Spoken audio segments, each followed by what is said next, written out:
Welcome to the Jeremy Mullins podcast, where we take a deep dive into different educational topics to help you optimize your life. I am Jeremy. I'm your host.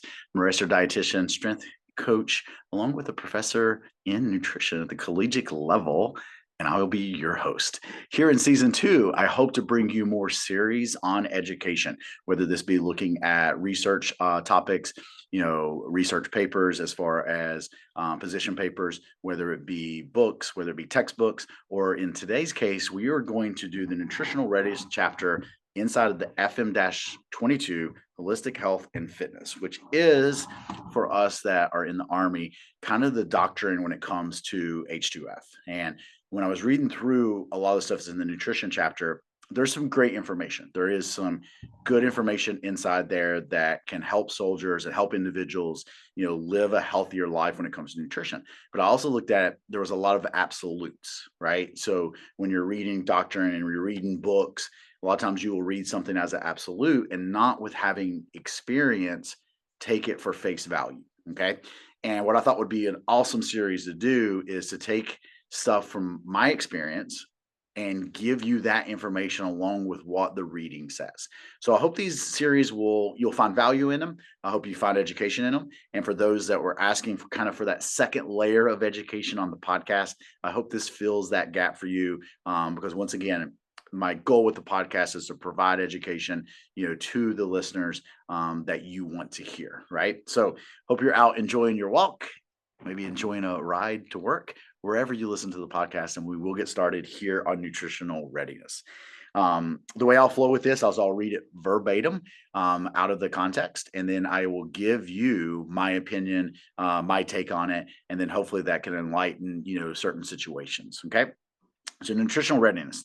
The demands imposed by the Army training, combat, and continuous operations are unique and challenging. Nutritional readiness is animate of an individual when it comes to a nutritional strategy that supports optimal physical and cognitive function, as well as lifelong disease and injury prevention. So a couple of things I want to pull out of that.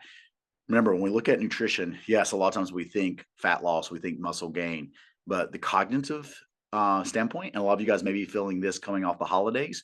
Maybe you ate a little bit more simple sugars than usual, have a little bit of that brain fog, not as on point as you'd be usually mentally. So that can be a cognitive standpoint, right? And the other thing there is lifelong disease. You're going to hear me harp a lot of that through my education. Ultimate goal when I work with people is to live a longer, healthier life. And nutrition, of course, plays a role in that. Continuing on with text. Nutritional readiness is a critical component of holistic health and contributes greatly to the mission success.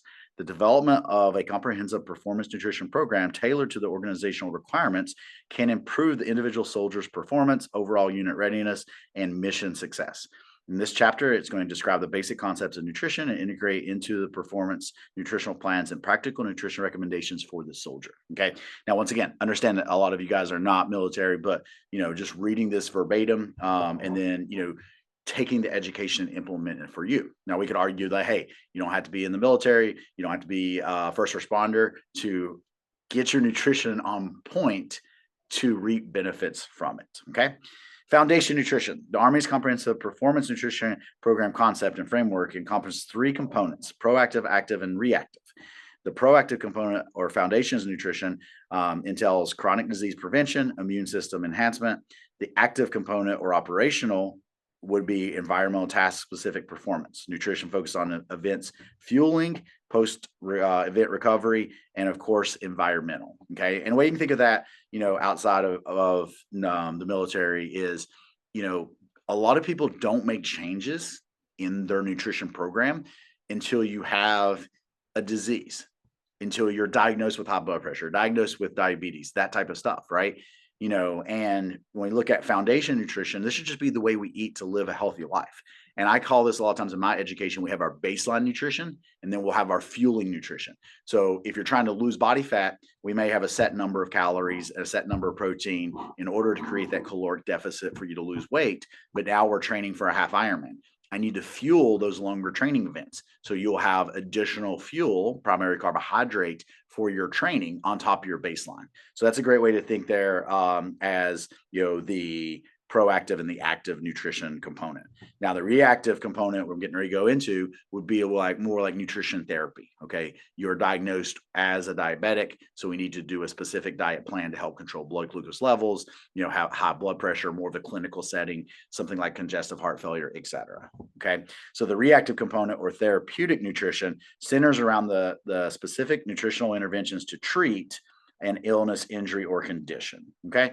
So I think that's pretty straightforward in how we're looking at that, just different terminology. And the way that, I would have the listeners think of it is we have our baseline nutrition for whatever our goal is, whether that goal is to maintain, to lose body fat, or gain muscle tissue.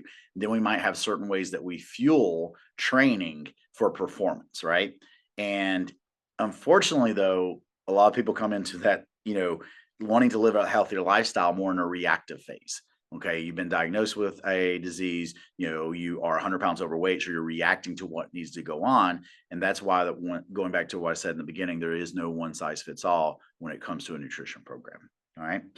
For a soldier to perform optimally throughout their careers in assignments with various levels of mental and physical requirements, they must be proactive and place much emphasis on nutritional health as they do task-specific performance. This entails chronic disease prevention and immune system enhancement. Nutrition is very important for our health. That's a big takeaway there. All right.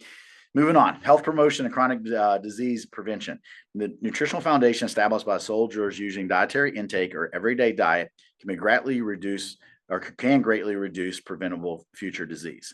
More than 60 years of peer-reviewed research has demonstrated the importance of everyday diet to health and living a longer, productive life. Okay, we got that. We understand that. And I think a lot of people know this, like we should eat healthier, right? We should eat more produce, more fruits and veggies. We should eat more lean meats. We shouldn't eat a lot of processed food. We shouldn't eat a lot of fast food. I think the basics everyone knows at heart, right? And this is just kind of saying, all right, we look at that. This is what we need to do to live that longer, healthier life. Soldiers can emphasize on these findings by consuming more whole grains, fruits, veggies, legumes, nuts, seeds, dairy products, fish, and less processed grains, added sugar, and processed meats. I don't care who you are, dietitian, personal trainer, and this is what I always talk about. And a lot of times diets get in these arguments. Well, this diet's better than that diet. This diet's better than that diet, and it goes on and on. I think we can all agree that eating more whole foods and less processed foods is a great place to start.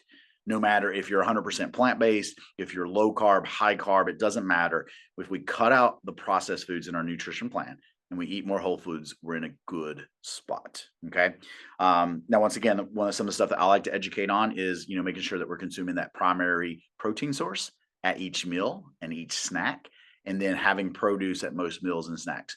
So having your primary protein source along with a fruit and veggie is a great habit to be or to implement into your nutrition plan. So now we're going into dietary guidelines. The U.S. State Department of Health and Human Services and the United States Department of Agriculture, also known as the USDA, jointly publish the dietary guidelines for Americans every 5 years. The dietary guidelines for Americans provide evidence-based food and beverage recommendations ages 2 to adult.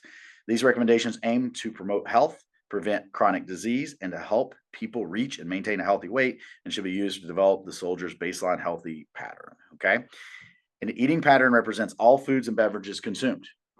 I think that's that's the definition of what I would say a diet, even though I think the mainstream, when you hear diet, it means something restrictive, right?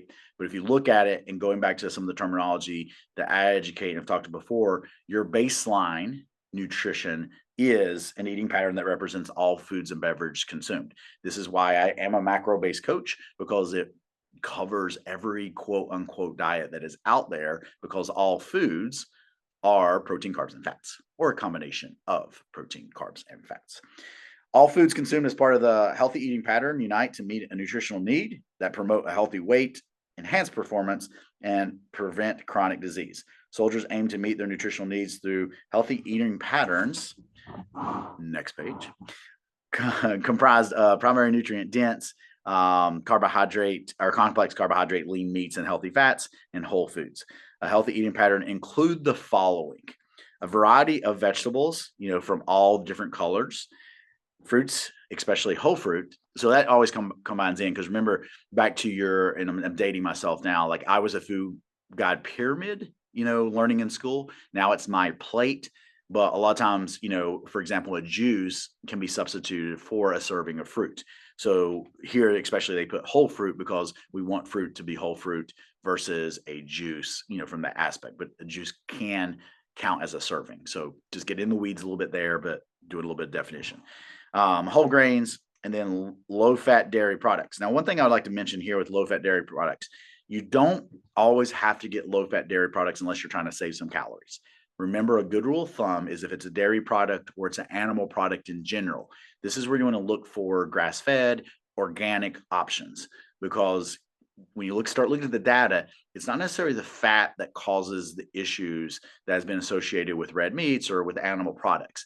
It's what the animals have been fed, and then that changes the nutritional value of the fat where we store some of these nutrients. So a good rule of thumb when it comes to dairy products and animal products respectively, this is where you do want to look for USDA organic or grass-fed products to have a healthier choice. And then we can come on down to the last 2 bullet points: a variety of protein foods, including seafood, lean meats, poultry, eggs. They have legumes in here. Remember, legumes are a great source of protein, but they're a primary carbohydrate. So you do get protein from legumes, but they're going to be higher in carbohydrate than they are protein. So that's the reason I don't put them as a primary protein source. And then last, oils high in polyunsaturated and monounsaturated fats, we do want to consume a lot of. All right. So pretty straightforward with what we've kind of been teaching. If you've been around, that I've been teaching for years, more whole foods, less of the processed foods, looking at, spending more money for the higher quality animal products and dairy products. All right. And healthy eating pattern. A healthy eating pattern limits added sugar, saturated and trans fats, and sodium. I do have a couple of, issues with this. So when it goes to saturated fat, remember with the saturated fat, that's going to include all things, animal product based, but also coconut oil or even coconuts. And this is where the data is a little bit different. I don't necessarily have my clients limit saturated fat unless it is coming from the processed foods. Okay. So if you're doing grass-fed product, you're doing organic, full, fat dairy, it is okay to have some saturated fat inside of your diet. If you're doing coconut oil to cook with, or you're doing coconut, just as a product that you like to consume, then those saturated fats are okay. It is the saturated fats that's going to be found in our simple processed foods that we want to stay away from. And then also the sodium. The recommendation here is to consume less than 2,300 milligrams of sodium per day.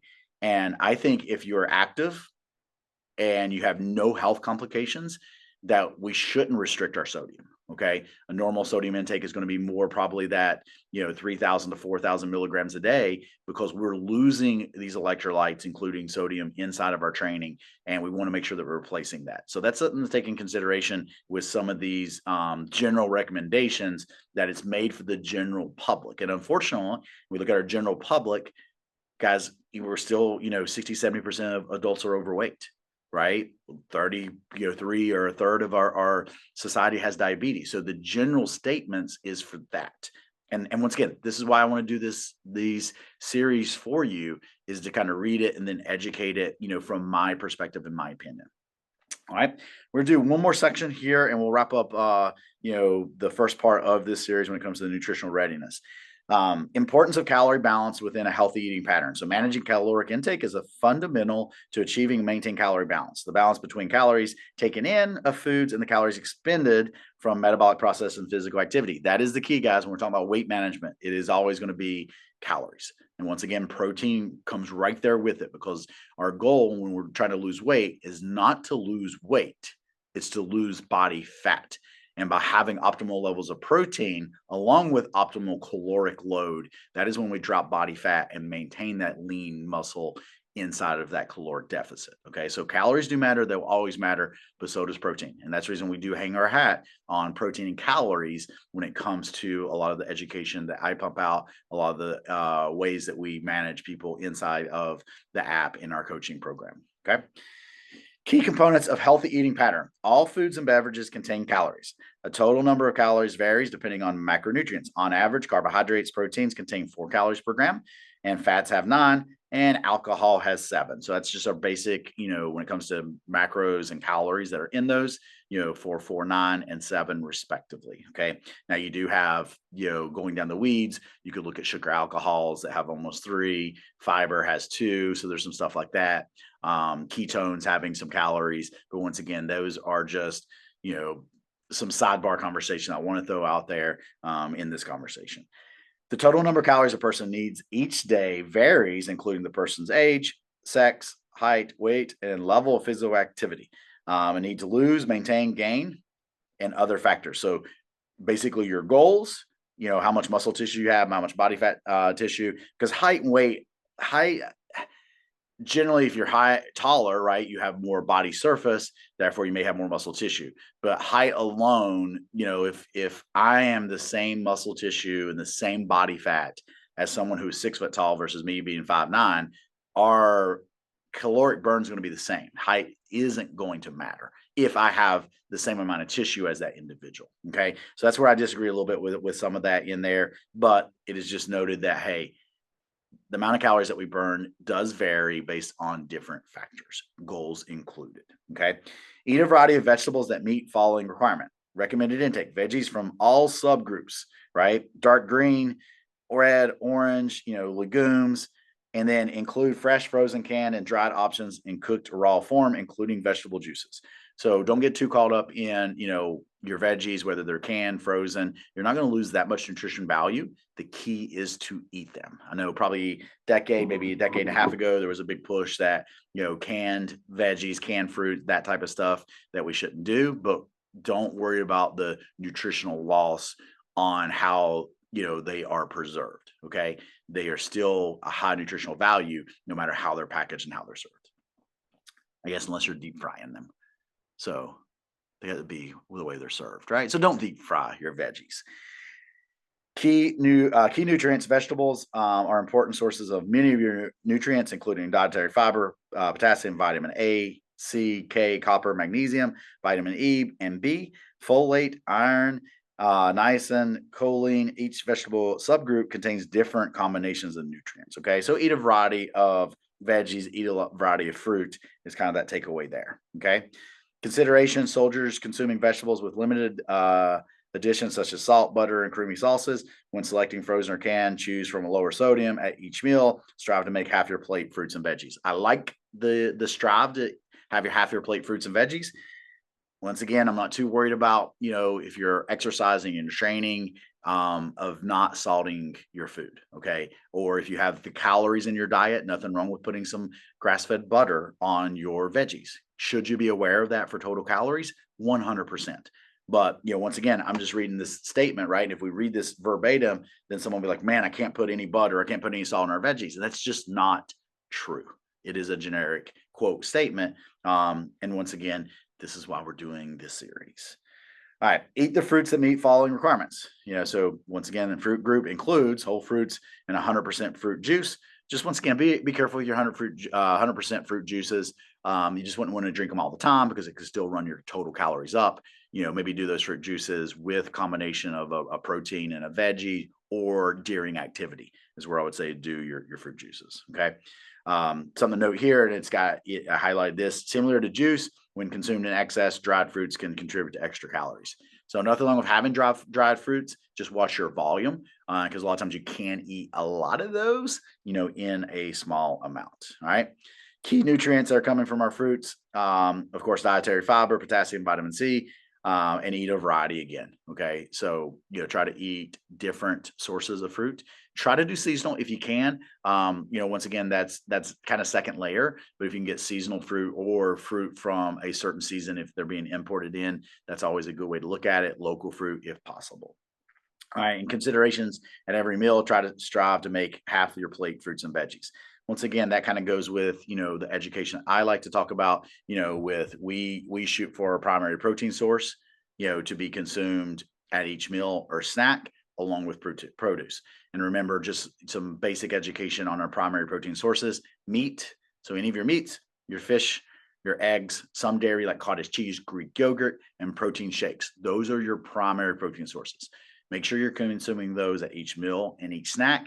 striving for that 1 gram of protein per target body weight per day as a minimum. That's some general recommendations. So, hope you guys have enjoyed part 1 of the nutritional readiness. We'll be working on part 2 and the remaining part of this chapter as I go through. I think I have 8 or 10 total chapters in this book. So I hope you enjoy the series, and I hope you have a wonderful day. We'll talk to you soon.